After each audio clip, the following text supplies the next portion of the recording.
क्या कभी पढ़ाई करते हुए घबराहट होती है? क्या आप चाहते हैं कि आपका समय बेहतर इस्तेमाल हो? एक स्टडी टाइम टेबल आपका सीक्रेट वेपन हो सकता है। ये आपकी पढ़ाई का रोड मैप जैसा है। टाइम टेबल के साथ आपको पता होता है कि क्या पढ़ना है और कब पढ़ना है। इससे आप ऑर्गेनाइज्ड और फोकस्ड रहते हैं। लास्ट मिनट की पढ़ाई नहीं करनी पड़ेगी। टाइम टेबल स्ट्रेस भी कम करता है। आपको प्लान होने से सुकून मिलेगा। इससे पढ़ाई डरावनी कम और एंजॉयबल ज्यादा लगती है। टाइम टेबल बनाने से पहले देखिए कि आप अभी अपना समय कैसे यूज करते हैं। आपका दिन कहां जाता है। अपने फिक्स्ड कमिटमेंट्स लिखकर शुरुआत करें। ये वो चीजें हैं जो आपको स्पेसिफिक टाइम पर करनी होती हैं, जैसे क्लासेस या वर्क। फिर दूसरे इंपॉर्टेंट एक्टिविटीज ऐड करें। ये मील्स, एक्सरसाइज या फैमिली के साथ टाइम स्पेंड करना हो सकता है। नींद मत भूलना। अब अपने स्केड्यूल में गैप्स देखो। ये आपके पोटेंशियल स्टडी स्लॉट्स हैं। छोटे छोटे टाइम पॉकेट्स भी यूजफुल हो सकते हैं।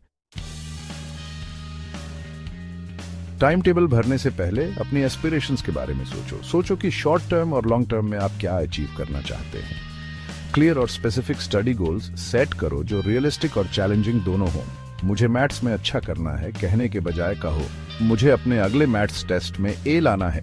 इससे आपका गोल मेजरेबल बनता है और आपको एक क्लियर टारगेट मिलता है। गोल्स बनने के बाद उन्हें छोटे मैनेजेबल टास्क्स में तोड़ दें। यह प्रोसेस को कम ओवरवेलमिंग और ज्यादा अचीवेबल बनाने में मदद करता है। उदाहरण के लिए अगर आपको एक नया चैप्टर सीखना है तो उसे छोटे सेक्शंस में डिवाइड करो। अब अपने टास्क्स को उनके इंपॉर्टेंस और डेडलाइंस के हिसाब से प्रायोरिटाइज करो।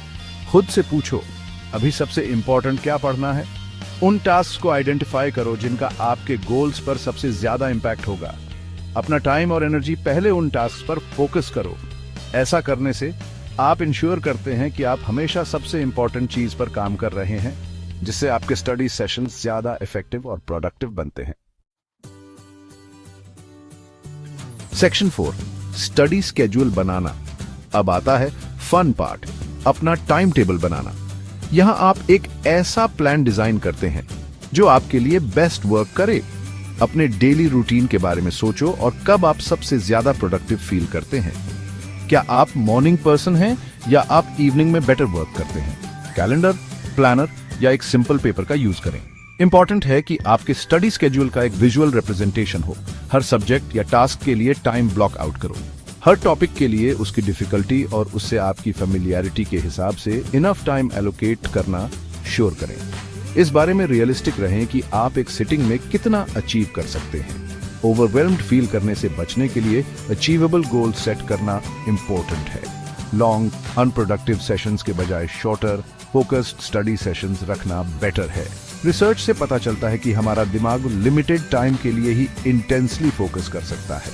30 to 45 मिनट्स की स्टडी के बाद 10 to 15 मिनट्स का ब्रेक लेने का एम रखें। इस टेक्निक को, जिसे अक्सर पोमोडोरो टेक्निक कहा जाता है, कंसंट्रेशन के हाई लेवल्स को मेंटेन करने में हेल्प करता है।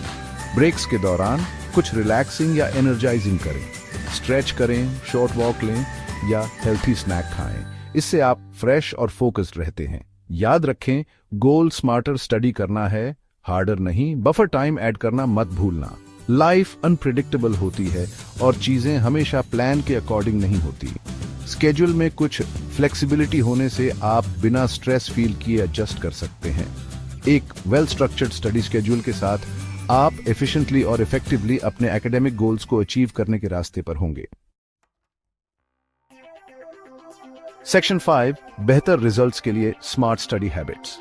इस सेक्शन में हम कुछ most effective study techniques explore करेंगे जो आपको अपनी एकेडमिक परस्यूट्स में बेहतर रिजल्ट्स अचीव करने में हेल्प कर सकती हैं।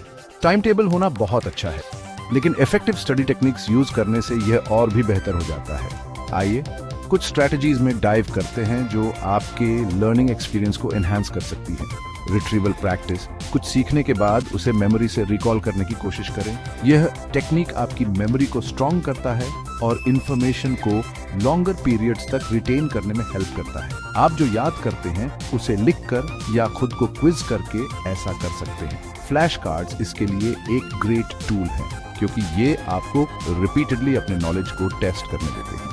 इंटरलीविंग, एक ही सब्जेक्ट को घंटों तक स्टडी मत करो, अलग अलग टॉपिक्स के बीच स्विच करो।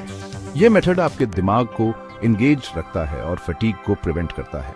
यह आपके दिमाग को कनेक्शंस बनाने, और इंफॉर्मेशन को बेटर याद रखने में हेल्प करता है। माइंड मैप्स कॉन्सेप्ट्स को विजुअलाइज और लिंक करने के लिए पर्टिकुलरली यूजफुल हैं।